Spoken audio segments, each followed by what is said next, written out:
한국경제TV 생생한 실전 투자 정보 와우퀴.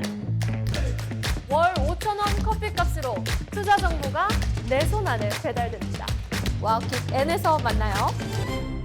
여러분 안녕하십니까. 미국장 투자를 여는 프리마켓온 손석우입니다. AI 거품론이 잦아들고 또 금리 불확실성이 거치나 싶더니 일본의 금리 인상이 새로운 변수로 부상했습니다. 일본은행이 만약 이달에 금리를 올린다면 시장에 다시 엔크레디 트레이드 공포가 확산될 수 있다는 건데요. 산타 랠리 기대감을 누를 요인이 될지 주목되고 있습니다. 자, 프리마켓온 오늘도 다양한 이슈들과 종목들로 함께 하겠습니다. 지금부터 시작합니다.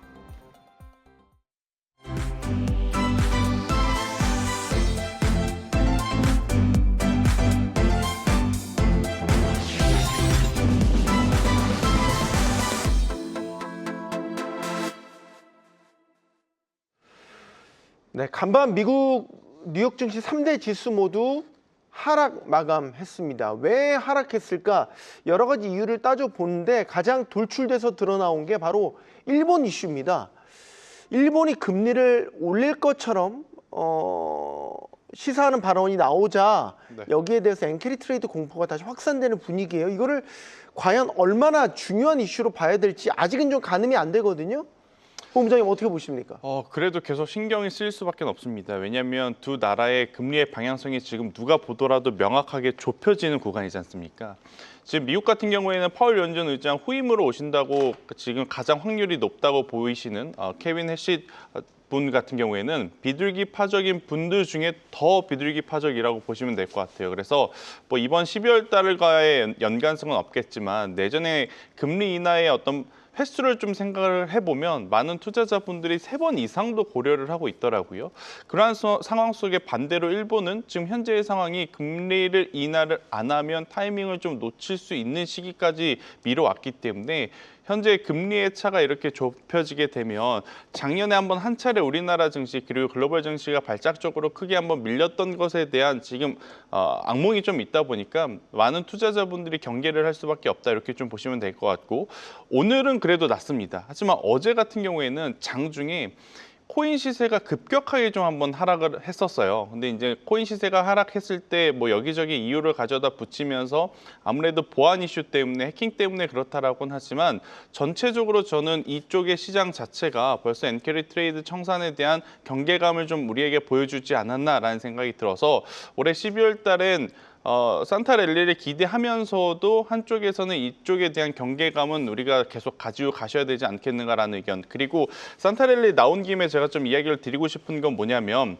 미국 증시가 12월 달에 굉장히 높은 확률로 좋았던 것은 아닙니다. 산타 랠리를 최근 10년 동안 제가 데이터를 해보니까 상승했던 달이 50%. 하락했던 달이 50%. 그래서 이제 무조건 지금 시기에는 산타 랠리가 온다고 생각을 하시기보단 조금은 보수적으로 보시는 시각도 좀 필요하지 않겠나라는 의견 드리겠습니다. 네, 자 사실 예상하지 못했던 이슈라기보다는 수면 아래에 좀 잠재워져 있던 이슈였는데 위에다 가지고 일본은행 총재가 금리 인상 가능성을 이제 시사하는 발언을 하니까 이게 다시 시장이 인식을 하기 시작했다는 거죠.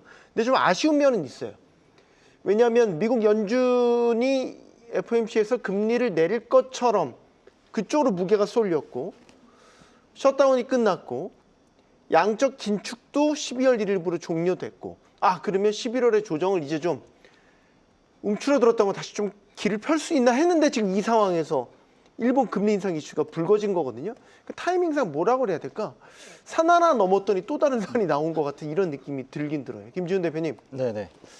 근데 이제 엔캐리 청산 우려가 강하게 작동하려면 상당히 오랜 기간을 두고 여러 가지 팩터가 동시다발적으로 다 터져야 되는데 지난 2024년 8월에 터진 거하고 지금은 충분히 상황이 좀 다르다라고 보고 있는 이유가 첫 번째는 충분히 정산이 된 상황이고 두 번째는 이제 그때와 다르게 실질적으로는 지금의 그 미 국채 금리의 어떤 인상폭 자체도 생각보다 어제 반응 나온 게 물론 급체금리가 올라가긴 했지만 변동폭 자체가 그렇게 막 엄청나게 우려할 만한 수준이 아니라는 측면. 그리고 또 어제는 그러니까 엔캐리 자체는 일본이 금리를 올리면서 이 엔케리 트레이드 청산 자금에 대한 메리트가 사라지는 거거든요. 그러니까 빌린 엔화를 갚기 위해서 투자했던 해외 주식을 팔아치우는 건데, 그럼 빌린 엔화의 그 소위 말하는 폭이 어느 정도인지가 중요할 것 같고, 그다음에 12월 달 지금 그 우에다 가즈오 일본은행 총재가 다시 한번 금리 인상 시사 발언을 했지만 실질적으로 금리를 올릴 확률 자체가 12월에 페드워치에서는 다시 87.5%까지 올라갔거든요. 그러니까 중요한 건 미국의 금리 방향성에 영향을 미치는 정도지 이게 막 그 본질적인 펀더멘털을 훼손할 요인일 것 같진 않고요. 물론 엔캐리 거래의 일부가 청산된다고 하면 시장의 변동성을 키우는 요인이고 미국 증시에도 하락의 압력의 일시적인 요인으로 작용할 거다. 다만 이제 금리 인상의 시점이 너무 늦거나 이르지 않아야 된다. 그러니까 시장에서 불확실성을 키우는 방향으로 가면 안 된다고 보고 있습니다. 일단 다음 이슈 넘어가 볼게요. 이따 같이 또 한번 질문을 요거 드릴 텐데 암호화폐 이슈도 불거졌단 말이에요. 그쵸. 비트코인이 엄청 떨어졌어요. 뭐 네. 비트코인뿐만 아니라 이더리움을 비롯해서 전체 알트코인까지 다 뚝 떨어졌는데 이건 이제 중국 때문이죠. 중국이 일종의 스테이블 코인을 다시 한번 불법에 대한 정의를 다시 한번 내렸어요. 그러니까 확인 사살 같은 그렇죠. 거죠. 근데 이렇게 많이 떨어질 줄은 사실 몰랐는데 이게 그럼 증시에 어떻게 영향을 미쳤냐? 위험 자산에 대한 회피 경향이 두드러졌단 말이죠. 네, 일단 11월 달 전체적인 흐름을 좀 이야기를 해보면 우리가 11월 중후반부에 제미나이 3가 나타나면서 사실 11월 달 초에 힘들었던 기억을 잠시 잊어먹은 것 같아요. 근데 11월 1주차, 2주차가 그렇게 쉽지는 않았었거든요. 그때 당시에 지수의 조정이 나오기 전에 가장 먼저 조정이 나온 쪽이 바로 코인 시세였다고 저는 보여집니다.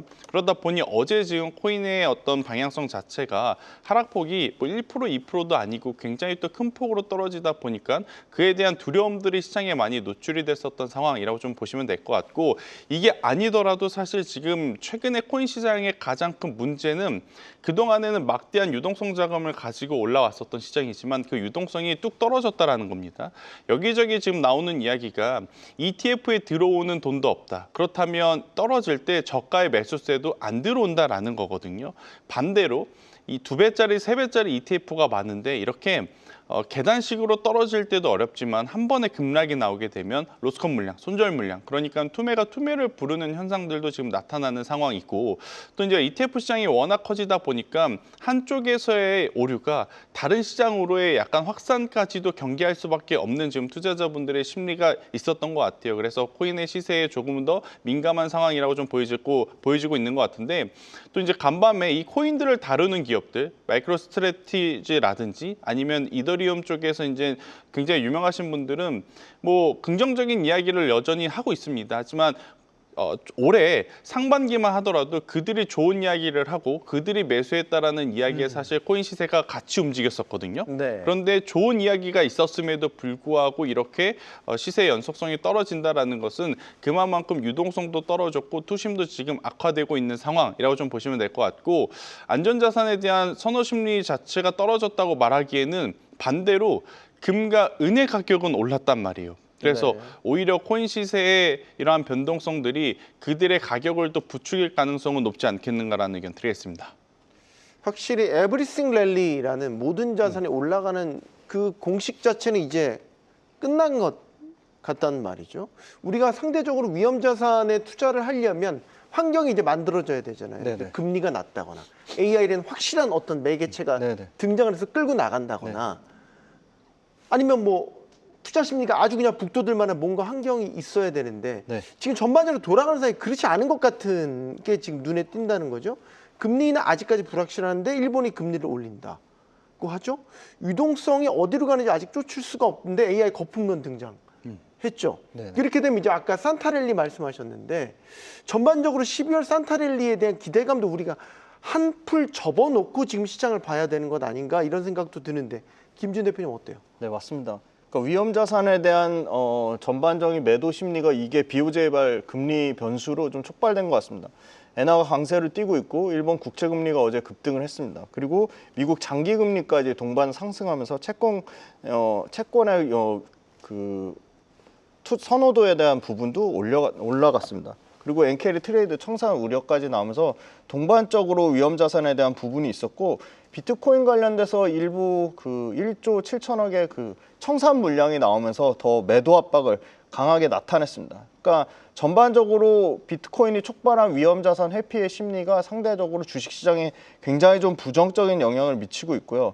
이제 다만 그 12월 달에 지금 그 요번 주에 아마 파월의 발언에서 한 번 더 이제 금리에 대한 어떤 긍정적인 그 발언을 할 경우에는 네. 한 번 더 이게 반전이 좀 있을 가능성이 좀 있어 보이고요. 다만 이제 그 중국에서 이게 비트코인을 이렇게 강력하게 규제를 하는 거는 사실 아까 뭐 금이나 은자산도 얘기했지만 자산 가격으로 디지털 자산이 더 인정을 받으려면 국가별 보유량이 상당히 중요하고 국가에서 이게 굉장히 자산으로 인정해줘야 되는데 이거 관련돼서 한번 치명타를 맞았다는 점에서 비트코인은 상당 부분 당분간은 좀 위험 그 요인이 좀 커 보이고 네. 이 부분이 주시장에도 역시나 단기 변동성을 일으킬 것 같지만 아까 말씀드린 12월 달 기준금리 0.25% 인하 확률이 87.6%까지 다시 올라갔기 때문에 시장의 변동성은 키우겠지만 다시금 이제 미국에서 금리 인하 가능성이 나오면 이 부분이 조금 반전의 추세는 있다고 보고 있습니다. 그 FOMC 얼마 안 남았잖아요. 8일, 9일 이제 다음 주인데 네.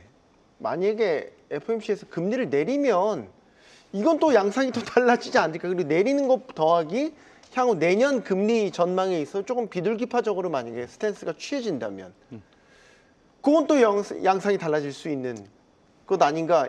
갑자기 긴급 질문드립니다. 그러니까 저도 그렇게 지금 바라보고 예측을 하고 예상을 하고 매매 전략을 고민을 하고 있었는데 지금 BOJ의 지금 금리 인상 가능성이 좀 대두되면서 네. 이렇게 되면 양 국가 간의 금리 차가 좁혀지는 속도가 더 빠르게 나타난 것 아닌가라는 생각이 들더라고요. 그렇겠죠. 미국은 내리고 일본은 일본 올린다. 올리고.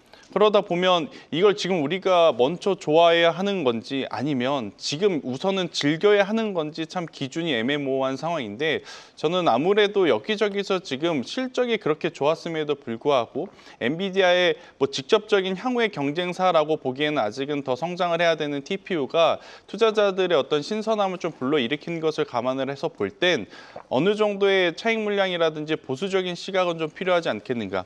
예전처럼 금리 인하한다 했었을 때 우르르 몰려가는 것보다 이제는 금리 인하를 하게 된다면 이 금리 인하를 한 게 일본의 BOJ의 금리 인상과 맞물려서 과연 시장에 어떤 영향을 줄 것인가 많은 투자자분들이 벌써 머릿속에 그것을 생각할 수 있는 시기가 되었기에 무조건적으로 저는 좋다고 보기보단 지금 현재 구간을 좀 즐기시는 게 오히려 더 낫지 않을까. 이미 지금 선반영이 돼서 기술주들은 지금 서로 순환매가 나오긴 하지만 상대적으로 다른 섹터보다는 굉장히 좋은 모습을 보이고 있거든요. 이쪽을 바라보신 게 맞을 것 같다는 생각이 들고 있고 막상 다음 주에 저는 금리 인하를 할 땐 집중적으로 신재생 에너지 쪽에 대한 관심도를 저는 높여가는 것도 또 하나의 포인트가 될 것 같아요. 그동안에 이 금리 인상 시기에 사실 대규모 프로젝트, 그러니까 금액도 금액이지만 기간이 굉장히 오래 필요한 신재생 에너지 쪽은 좋다 하지만 금리 인상 시기에 많이 사실 수혜를 못 받은 섹터이기도 하거든요. 그런데 반대로 이게 금리 인하 시기로 접어들게 되면 지금 가뜩이나 에너지가 필요한 것은 금리의 싸움, 여러 가지의 싸움을 다 제쳐두고라도 본질적으로 지금 필요하다라는 것을 다들 공감을 하는 상황이라 저는 오히려 그 전까지, 그러니까 다음 주 금리 전까지는 테크주들을 계속 보시는 것은 저도 이견은 없지만 금리 인하가 결정이 될 이후에는 저는 오히려 에너지 쪽으로의 집중을 한번 해보는 전략을 저도 고민을 하고 있어서 이 부분은 공유 한번 드려보도록 하겠습니다. 미국 경제에 대한 판단도 변수입니다. 지금 오랜 기간 그 경제 지표가 발표되지 않다가 지금 뒤늦게 하나씩 나오고 있는데 일단 민간 지표들도 그렇지만 방향성을 어느 한쪽으로 예측하기가 좀 쉽지 않아요. 이런 시기가 전환점이죠. 어떤 지표는 우측으로, 어떤 지표는 좌측으로 엇갈리잖아요. 지금 밤사이 또 나온 게 ISM 그 제조 PMI, 이제 공급자 관리 지수인 건데 지금 ISM 제조 PMI는 9개월 연속 위축되는 걸로 나타났는데 S&P 글로벌 제조 PMI는 또 예상을 또 소폭 웃돌았고 말이죠. 그러니까 이것도 한 방향이 아니니까 네네. 예측하기 쉽지 않은데 네. 보통 시장에서는 ISM을 좀 더 네, 맞습니다. 끈적하게 보죠. 네. 그런 측면에서 보면 미국 경제도 조금 슬라이스하게 둔화되는 거 아닌가라는 이제 이런 생각을 갖고 지금 시장을 바라보고 있단 말이죠. 네, 네. 김지현 대표. 계속적으로 이제 기업들한테 그 관세가 유발하는 인플레이션이 얼마나 우려를 자극할 거냐에 대해서는 계속 지켜봐야 된다 말씀드렸지만 이번에 11월 달 ISM 제조업 지수에 확실히 부정적인 영향을 나타냈습니다. 특히 가격 항목에서 5개월 만에 상승하면서 관세발 인플레이션 우려가 확실하게 이번에 작용됐다고 보고 있고요. 산업별 역시나 그 실제 산업별 업황에 계신 분들의 코멘트가 중요한데 관세 불확실성과 마진 압박성에서 상당 부분 지적을 했습니다. 트럼프 정부의 관세가 종료될 가능성에 대한 움직임도 분명히 존재하고 있지만 국가비상경제수건법 IEPA법에 의해서 관세부가 합법성에 대한 대법원 최종 판결을 기다리고 있는 입장에서 여전히 코스트코 같은 경우는 대법원의 트럼프 관세 위법 판결이 나올 경우 환불받을 자격을 보장받기 위해서 국제무역법원에 소송을 제기할 가능성까지 있고요. 그리고 인플레이션 문제보다 더 큰 문제는 고용과 수요 악화라고 얘기는 했지만 신규 주문과 고용 항목 모두 하락했습니다. 그리고 운송장비, 석유, 석탄 산업에서 대규모 인력 감축을 하고 있다고 직접 언급까지 했습니다. 불확실성이 높아서 확신이 계속 없는 기업들이 늘어나고 있고요.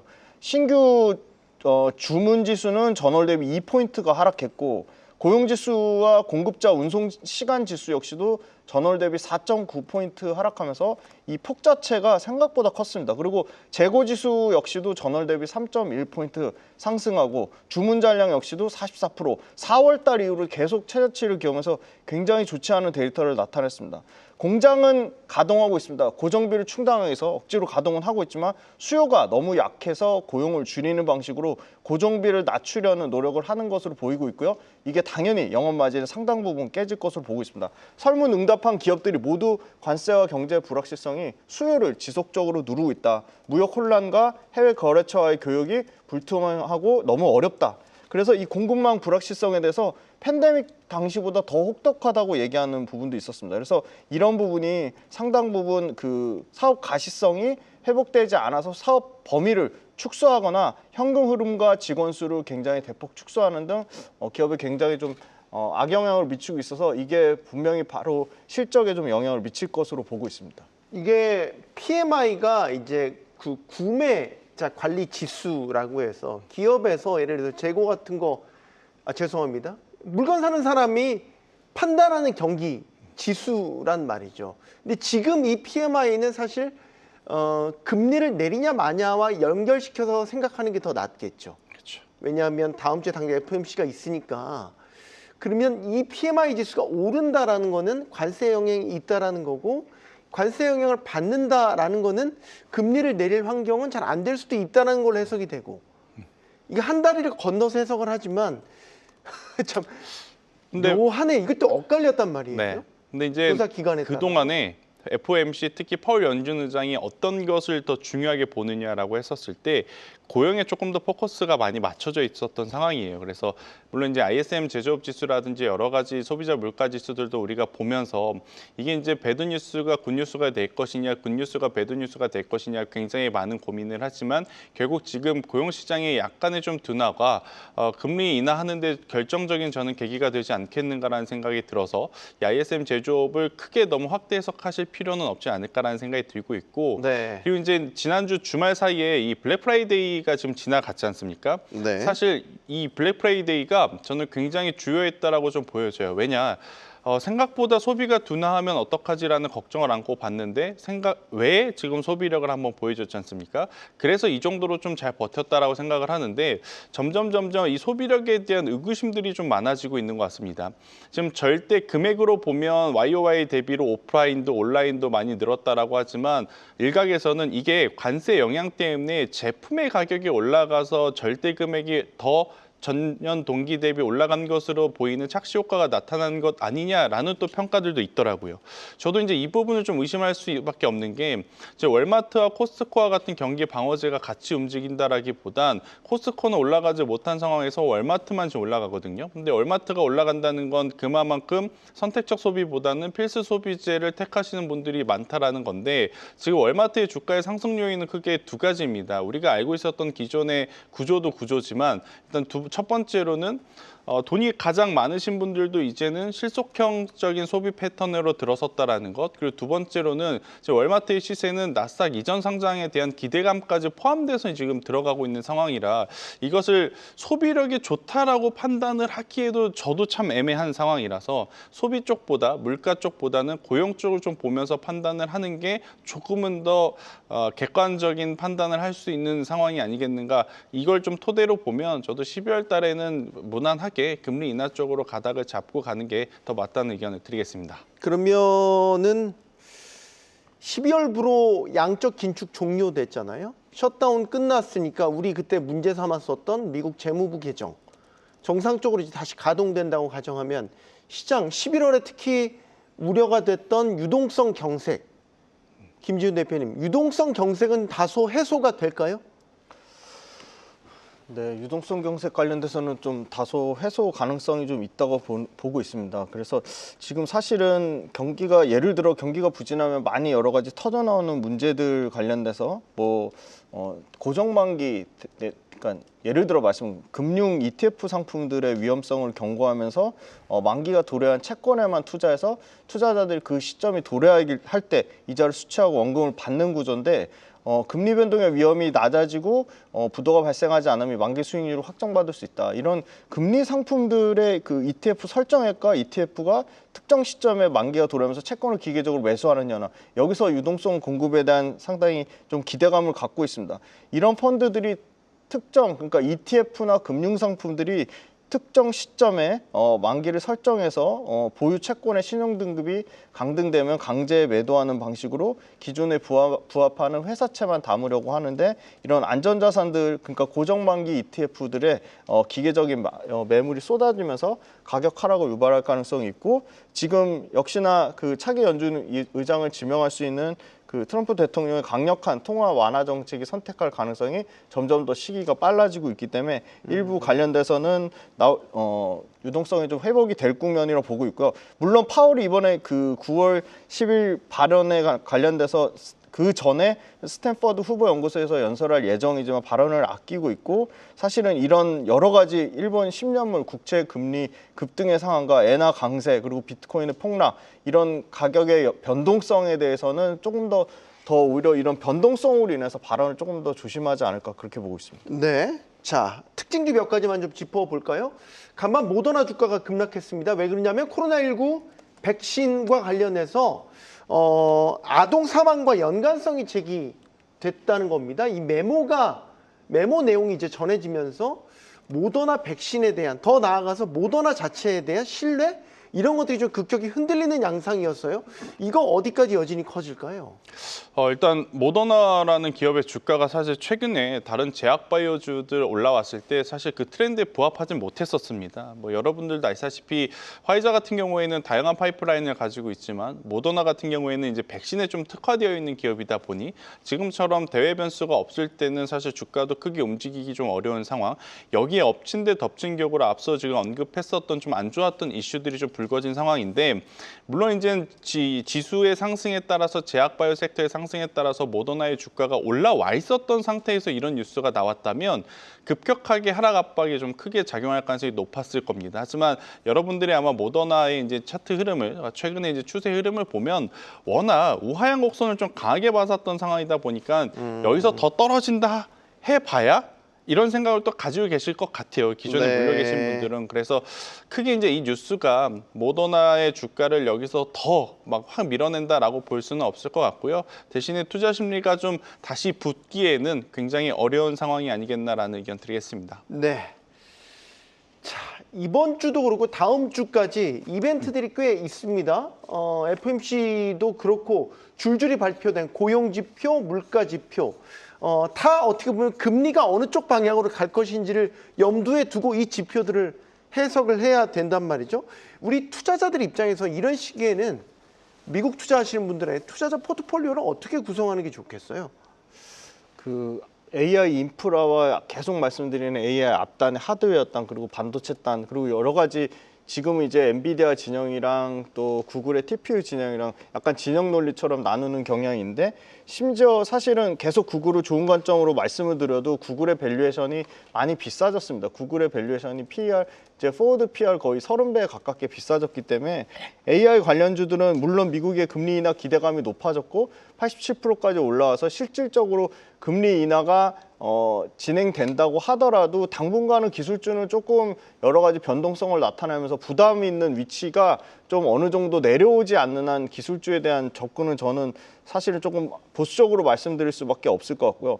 계속 저희가 저뿐만이 아니라 많은 분들이 말씀해 주시는 뭐 특정한 브랜드력을 갖춘 기업이라든지 아니면 그 AI 기업 내에서도 상대적으로 좀 저평가되어 있는 기업들 뭐 일부 뭐 반도체 장비 회사들은 평균값보다 PR이 더 낮다라든가 그런데 실적에 대한 모멘텀을 받을 수 있는 회사들 그리고 금리 인하에 관련돼서 가장 먼저 빠르게 주가가 반영하고 있는 일부 바이오텍 관련된 기업들로 좀 포트폴리오를 분산을 하는 게 좀 좋을 것 같고요. 막상 금리 인하가 됐을 때도 상당 부분 실망 매물이 쏟아져 나올 가능성도 저는 있다고 보고 있습니다. 네.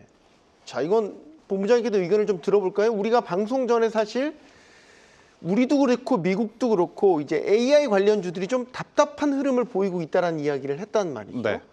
금리 인하할지 말지 이제 이 여부를 앞두고 있어요.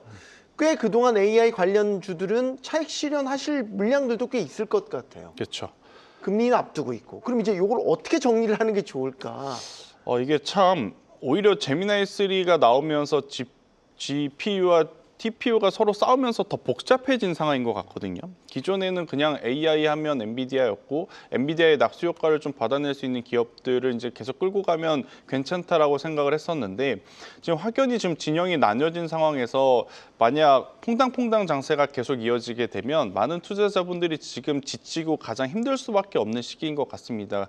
그런데 그렇다고 해서 물줄기가 완전하게 저는 바뀌었다고 말씀드리기는 어려울 것 같아요. 여전히 AI에 대한 캐펙스 투자는 더 공격적으로 진행이 될 가능성이 높고 이 금리 인하라고 하는 카드가 결국엔 뭐 엔캐리 트레이드 자금을 조금 자극시킬 수는 있겠지만 궁극적으로는 더 많은 투자를 이끌어낼 가능성도 지금은 배제할 수 없는 상황. 그래서 주도주의 물결은 바뀌지 않지만 일정 부분은 저는 솔직하게 말씀을 드리면 일부는 차익 매도 물량을 좀 한번 내보시는 것도 괜찮지 않을까. 그리고 이제 추후에 만약 우리가 우려했던 부분들이 시장에 불거져서 조정이 나온다면 그때 다른 섹터, 다른 업종을 사는 게 아니라 여러분들이 계속 가지고 있었던 그리고 계속 봐왔었던 쪽을 저는 담아내는 게 맞다는 생각이 들고 있고 대신에 이렇게 좀 선택을 하기가 어렵다면 제가 계속 좀 강조드리지만 에너지 쪽 우리나라 같은 경우에는 뭐 다 나눠져 있어요. 하지만 미국 같은 경우에는 에너지 종합 상사들이 굉장히 많거든요. 대표적으로 뭐 GE 버너바, 컨셀레이션 에너지 이런 기업들이 많기 때문에 오히려 만약 선택에 대한 고민이 있으신 분들은 선택의 고민을 좀 덜할 수 있는 에너지 종합 상사 쪽에 집중을 해보는 것도 저는 굉장히 중요한 포인트가 될 수 있겠다는 의견 드리겠습니다. 알겠습니다. 자, 오늘 정 규장 실적 발표가 아직 좀 남아 있나요? 어떻습니까? 네, 일단 실적 발표가 좀 남아 있고요. 이번 주에 굉장히 또 중요한 또 시즌 중에 하나가 뭐냐면 우리가 그냥 머릿속으로만 생각해 왔었던 테크주들 그 안에서 소프트웨어 기업들의 실적이 좀 준비가 되어 있거든요. 네. 오늘 같은 경우에는 대표적으로 마벨 테크놀로지와 크라우드 스트라이크의 이제 실적이 발표가 되어 있습니다. 마벨 테크놀로지는 최근에 이제 브로드컴 상승 때문에 아마 많은 투자자분들의 관심이 또 쏠릴 가능성이 높고요. 또 이제 크라우드 스트라이크 같은 경우에는 AI 보안 쪽에 또 특화되어 있는 기업이다 보니 또 많은 투자자분들이 유심히 좀 보실 수 있는 그러한 기업들이라 이런 기업들이 사실 확산성을 좀 띄려면 실적이 좀 잘 나와줘야 된다고 생각이 들어요. 그래서 오늘은 마벨 테크놀로지와 크라우드 스트라이크의 실적을 한번 여러분들이 눈여겨보셨으면 좋겠다는 의견 드리겠습니다.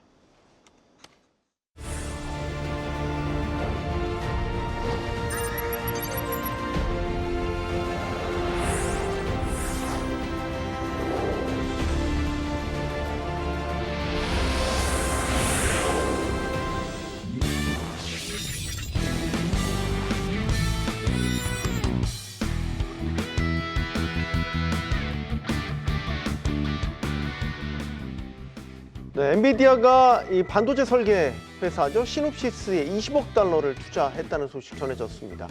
AI 주도권 경쟁에 승부수를 던진 것 같죠? 엔비디아 이런 공격적 행보, 투자자들에게 또 어떤 영향을 미치게 될까요? 하나씩 짚어보도록 하겠습니다. 자, 김태선 본부장님, 네. 엔비디아가 시놉시스에 20억 달러 투자를 하면서 전략적 파트너십까지 발표를 했단 말이죠. 자, 일단 이거에 대한 의미 분석을 좀 해주세요.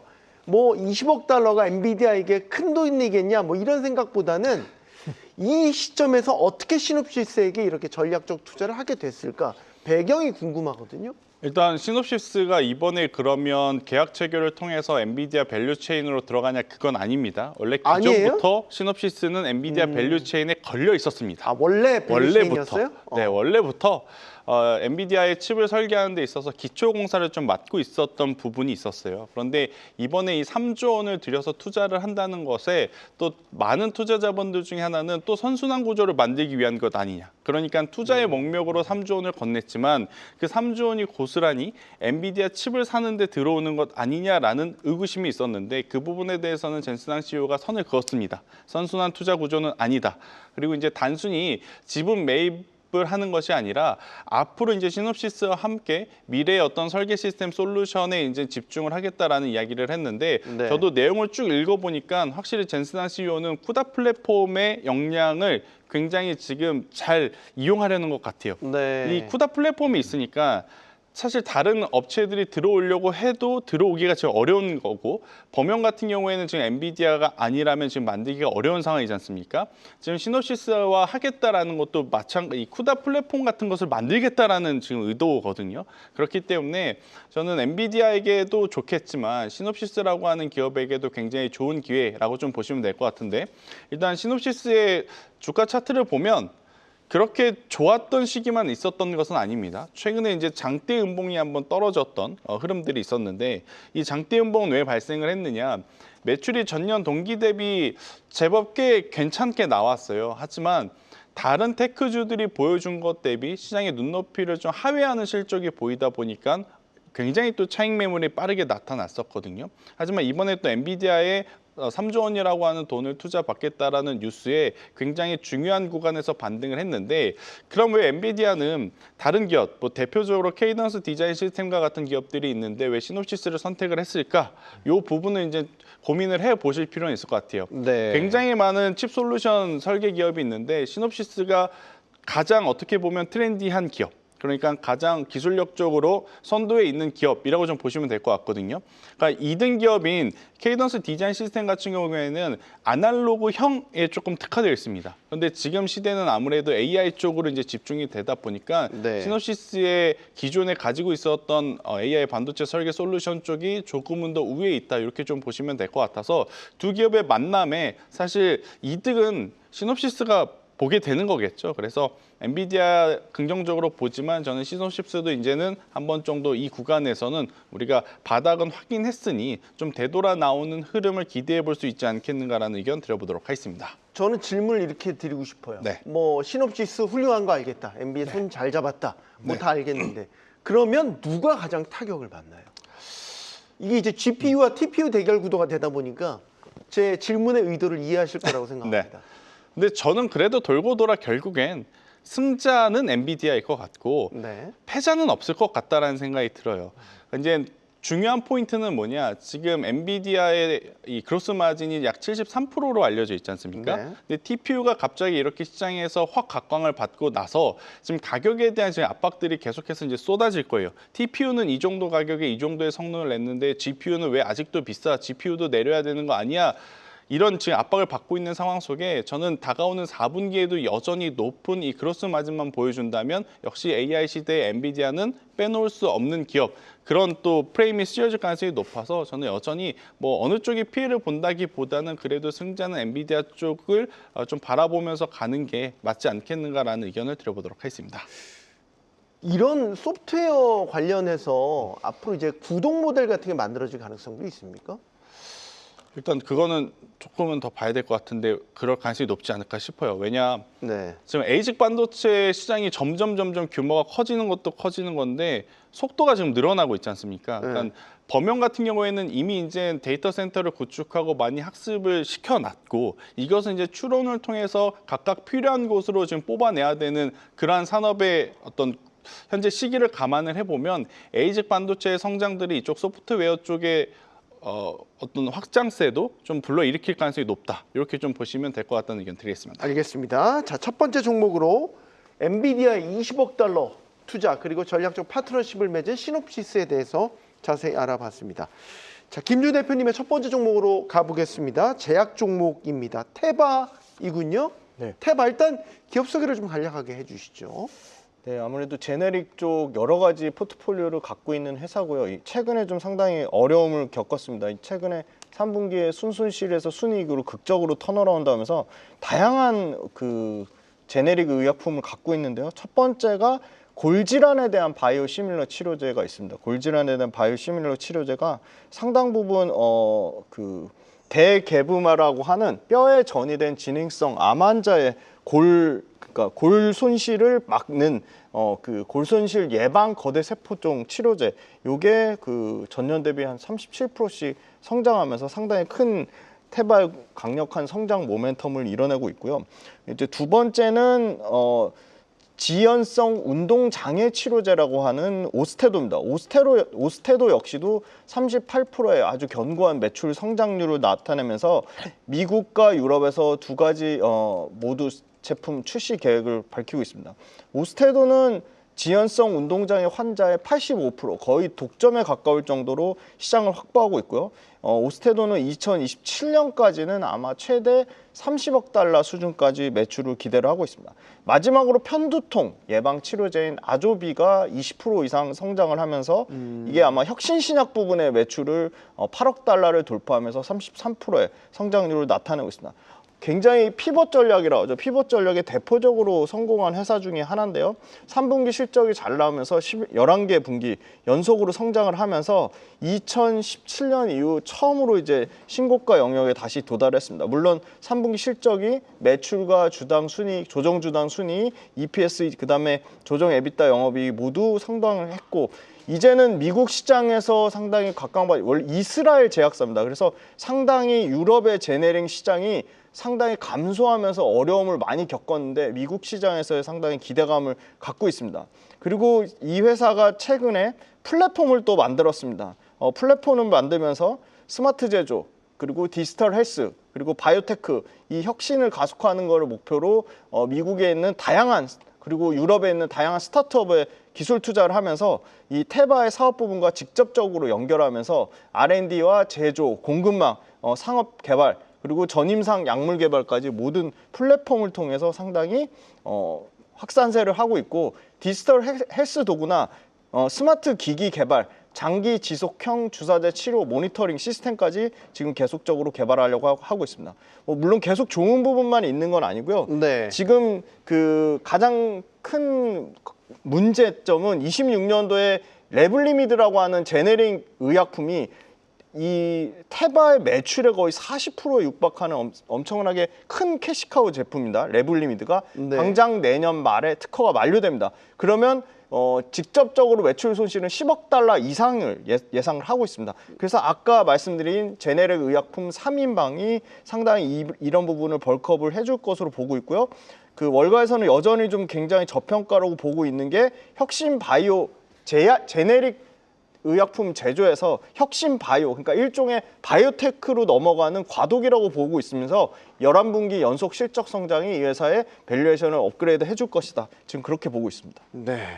리스크는 어때요? 부채 문제도 있고 소송 리스크도 네네네. 있죠. 이런 문제들은 해결됐어요? 네, 2022년도부터 말씀하신 소송 문제가 있었고요. 그게 법원에서 어느 정도 가시적인 결과가 지금 나와서 그거를 지금 미국에서 다른 포트폴리오로 대체하는 것으로 보고 있습니다. 네. 그래서 지금 아까 말씀드린 제네릭과 일반 바이오시밀러 쪽을 같이 혼용하는 전략, 거기에 이제 플랫폼까지 하면서 그 소송에 대한 리스크는 어느 정도 던 것으로 보입니다. 알겠습니다. 자, 테바 이스라엘 국적의 제약사입니다.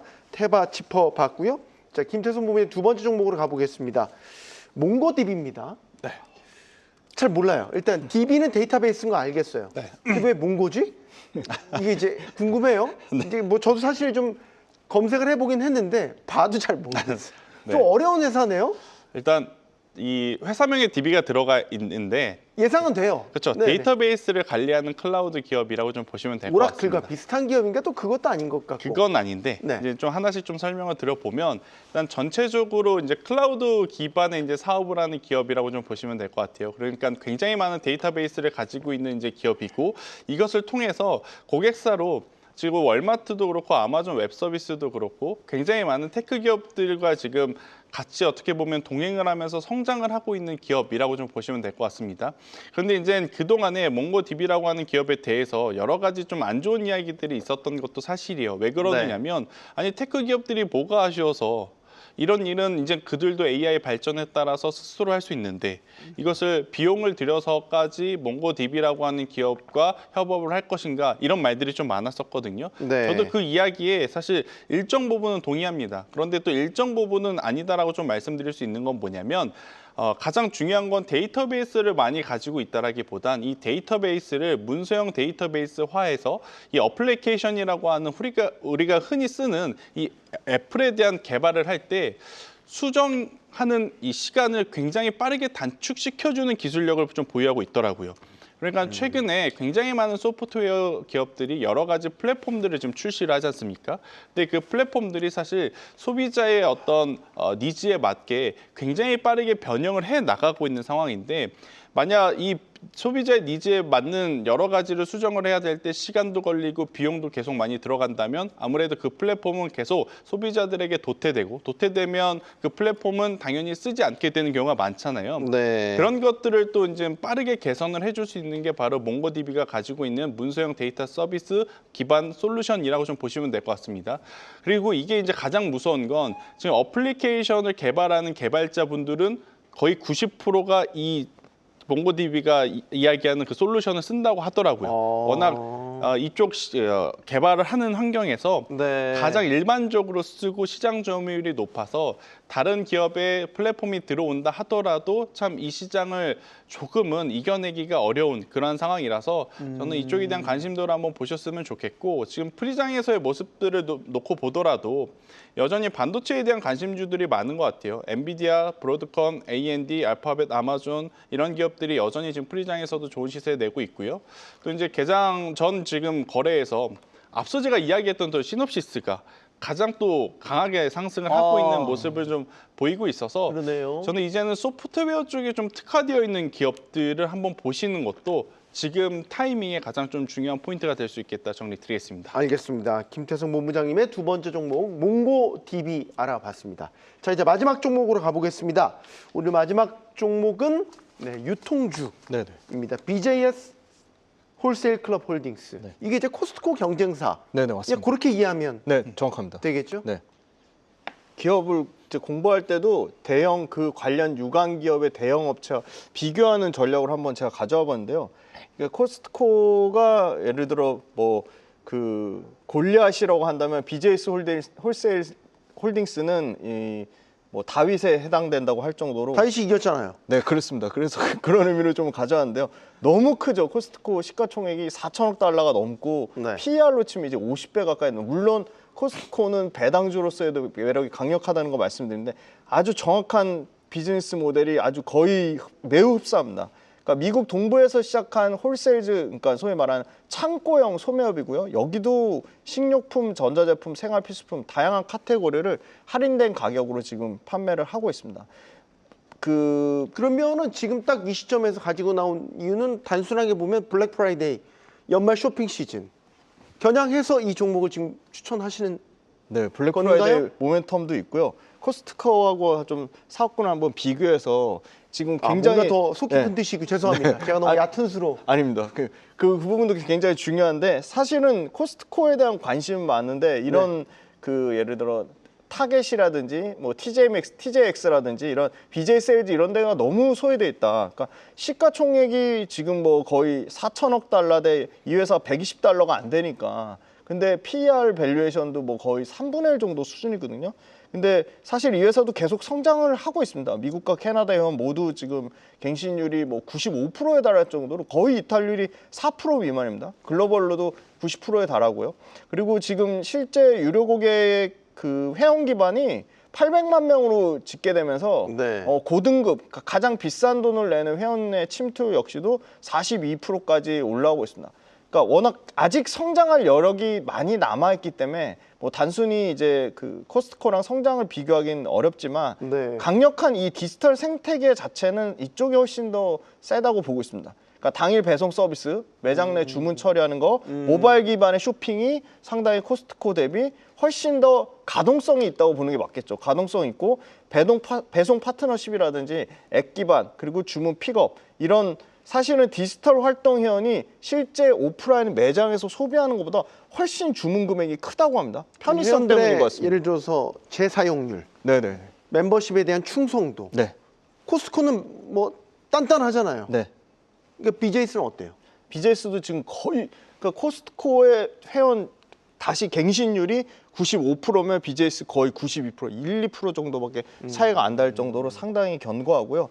회사가 아주 전략적으로 경영진에서 프레시 2.0 이니셔티브라 가지고 더 낮은 가격대의 경쟁사보다는 더 고품질을 제공하는 업체들을 강화하면서 고객들의 충성도를 강화할 것으로 보고 있어서 무난하게 올해 말까지 약 10개 정도가 더 추가되고 내년에는 30개 정도 클럽이 더 갱신될 것으로 보입니다. 그래서 네. 당연히 3분기에 매출과 수입 그리고 판가가 모두 올라가는 모습을 나타냈고요. 결론적으로는 코스트코가 5년 동안 118%대였지만 이 회사 최근에는 6% 정도 1년 사이에 오히려 하락했지만 5년의 상승폭을 보면 코스트코를 넘는 150%의 상승률을 나타내면서 꾸준히 그냥 안정적으로 우상향하는 추세를 나타내고 있다. 그렇게 말씀드리겠습니다. 코스트코와 경쟁하면서도 차별화 포인트를 내세우고 있는 BJS 홀세일 클럽 홀딩스 마지막 종목으로 알아봤습니다. JS 인베스트먼트 김지훈 대표, 스타 인베스트먼트 김태성 본부장과 함께했습니다. 고맙습니다.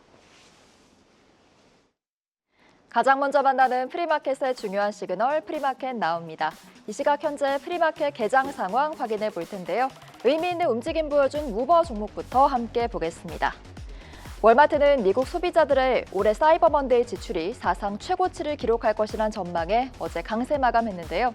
다만 오늘 프리장에선 조정이 나오면서 보합권에서 움직이고 있습니다. 반면 쇼피파이는 공교롭게도 사이버 먼데이에 기술 장애가 발생하며 어제 급락세를 보였습니다. 접속자 수가 급증하며 다수의 사용자들이 로그인 문제를 겪은 건데요. 현재 프리장에선 강보합세 나타내고 있습니다. 다음은 코스트코입니다. 코스트코가 트럼프 행정부를 상대로 관세 소송을 제기했습니다. 미국 연방대법원이 글로벌 관세를 무효화할 경우 관세 환급 자격을 확보할 가능성이 있기 때문인데요. 오늘 프리장 주가는 보합권에 머물고 있습니다. 디즈니는 애니메이션 신작 주토피아 2편이 흥행에 성공하며 어제 강세 마감했습니다. 주토피아2는 추수감사절 연휴 기간 북미 박스오피스에서 약 3천억 달러, 442조 원에 달하는 매출을 올렸는데요.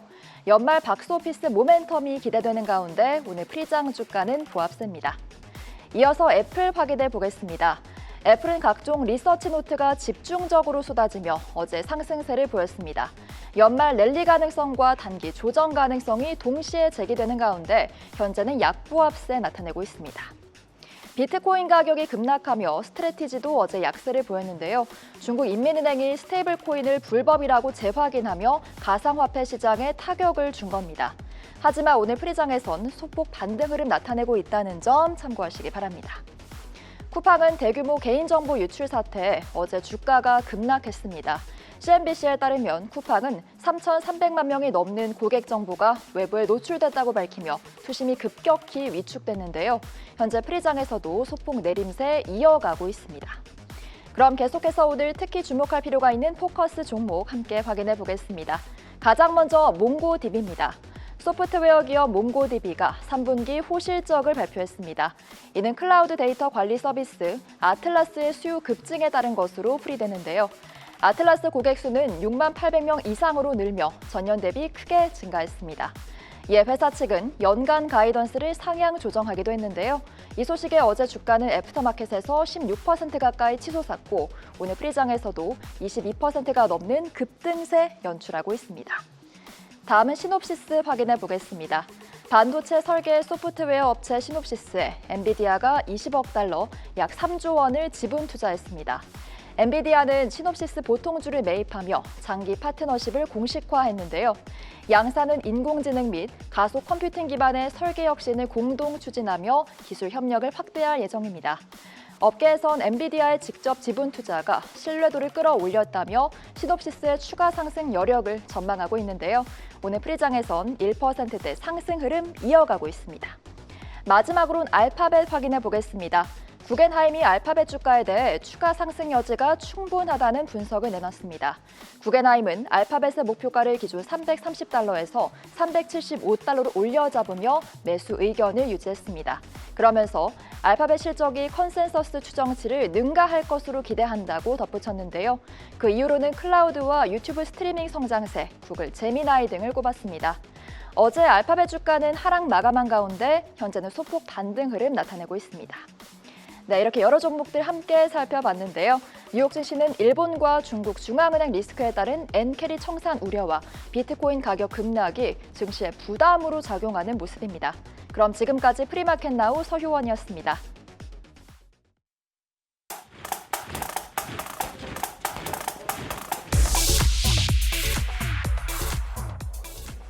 네, 오늘부터 미국 ETF 시간 또 돌아왔습니다. 오늘은 하나증권 리서치센터 박승진 실장 나오셨습니다. 안녕하십니까? 네, 안녕하십니까? 지난달에 주식시장이 좀 조정도 많이 받았고 사실 금리도 불확실성이 좀 커지면서 미국 경제에 대한 전반적인 펀더멘털 걱정까지도 드는 시점이에요. 네. 이런 시점에 오늘 헬스케어 관련 네, 소식을 좀 아이템으로 잡아봤어요. 네. 이게 경기 방어주의 성격도 좀 있는 건가요? 어떻습니까? 일단 뭐 헬스케어 업종이라고 하면은 저희가 이제 대표적으로 시장이 흔들릴 때 그리고 또 경기에 대한 자신감이 떨어질 때 이 방어주의 역할로 저희가 포지션을 잡는 대표적인 업종으로 보시면 될 것 같습니다. 무슨 유틸리티 업종이나 뭐 필수 소비재 이런 업종들도 있지만 헬스케어 같은 경우가 조금 최근에 조금 색깔이 좀 바뀌는 부분들이 있어서 좀 한번 좀 살펴보려고 가져왔고요. 일단은 뭐 잘 아시는 것처럼 헬스케어 부분은 이 경기를 타지 않는 조금 이제 특수한 수요들을 가지고 있다라는 부분들을 보실 수 있습니다. 네. 뭐 제가 질병이라던가 뭐 치료를 해야 되는 상황에서는 이게 경기에 따라서 뭐 휴대폰, 자동차처럼 소비를 하는 품목이 아니고 필수적으로 꾸준히 어떻게 보면은 진료를 하는 사망에까지 갈 때까지 치료를 계속 하는 부분들이기 때문에 이 수요가 좀 탄탄하다 이런 부분들이 있고요.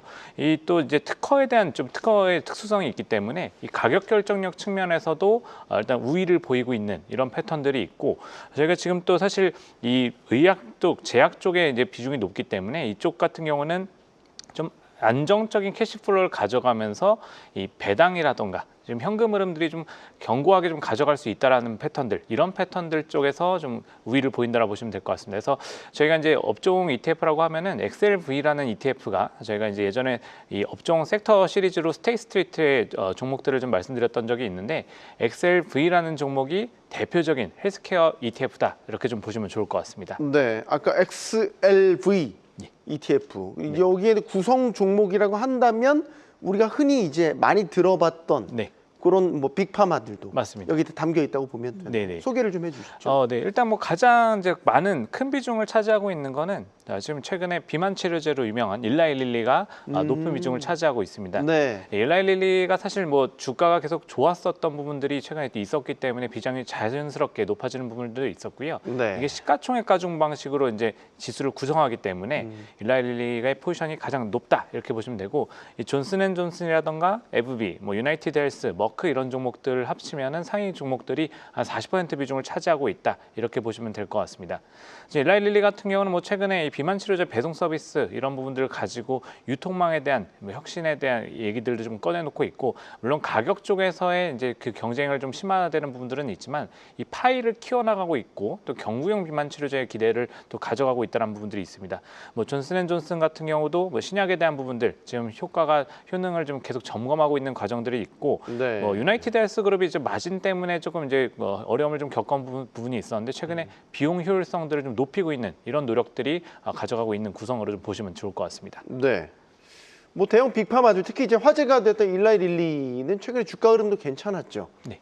근데 이제 금리도 변곡점인 거고 경기 상황도 사실 예측이 쉽지 않고. 네. 그럼 마무리 경기 방어주지만 뭐 나름의 리스크도 안고 있을 것 같다는 생각이 네네, 들고 맞습니다. 특히 이제 정책적으로 보면 트럼프 행정부가 약간이나 정책도 강하게 푸시를 예. 하고 있잖아요. 네네. 분명 우리가 리스크도 좀 짚어봐야 될 예, 것 같습니다. 맞습니다. 그래서 조금 이제 전과 다른 특징들을 좀 보여주는 이런 패턴들도 분명히 좀 나타나고 있습니다. 그래서 이게 아까 이제 앞서서 일라이 릴리에 대해서도 말씀을 드렸지만 네. 최근에 이 헬스케어 업종, 제약 업종들의 특징적인 부분들은 어떻게 보면 좀 약간 성장주의 성격, 약간 좀 뒤섞이는 하이브리드의 성격들도 가져가고 있다라는 것들이 좀 과거에는 정말 방어주로서만 저희가 봤다고 하면은 네. 좀 성장과 같이 포지션들을 구축할 수 있는 이런 지금 구조가 됐다, 이렇게 특징적인 부분들이 될 수 있다라 보시면 될 것 같고요. 이게 좀 포트폴리오를 잘 보시면은 이렇기 때문에 이 성장주 개념을 뭐 일라이 릴리가 가져가고 또 그리고 아까 유나이티드 헬스에 대한 부분들은 사실 주가 조정이 또 상당히 좀 컸었던 부분들이 있었기 때문에 어떻게 보면 좀 밸류 쪽으로 좀 접근할 수 있는 부분들, 이런 것들이 좀 있다라 보셔도 될 것 같고, 그리고 나머지 종목 중에는 뭐 머크라던가 존슨앤존슨 이런 종목들 같은 경우는 물론 신약에 대한 부분들도 있지만 이 그동안 배당을 꾸준히 가져가는 이런 패턴들을 보여왔다는 점에서 이 세 가지 성격들을 다 감싸고 있다, 이런 부분들로 보시면 될 것 같습니다. 그리고 마지막으로는 사실 아까 말씀 주신 것처럼 리스크 요인 같은 경우는 사실 최근에 정책을 또 가지고 지금 트럼프 정부가 약간 인하에 대한 압박들을 계속 하는 부분들이 있었기 때문에 이런 것들이 또 변수가 될 수 있는데, 이 정치적 관점에서는 보면은 트럼프 정부가 들어온 이후에 이게 사실은 초기부터 계속적으로 이 시장에 좀 반영됐던 이슈이기 때문에 네. 지금은 또 한꺼풀 좀 지나서 정책 구체화될 때는 이걸 좀 벗어날 수 있는 부분들 오히려 좀 한번 좀 보시면 좋을 것 같습니다. 네, 경기 방어적인 성격과 성장주적인 성격이 합쳐진 하이브리드 형태의 특징을 보이고 있는 최근 헬스케어 업종도 그와 관련된 상품 XLV까지 자세히 들어봤습니다. 박승진 실장이었습니다. 고맙습니다. 네, 감사합니다. 프리마켓온 오늘 준비한 소식 여기까지입니다. 시청해주신 여러분 고맙습니다.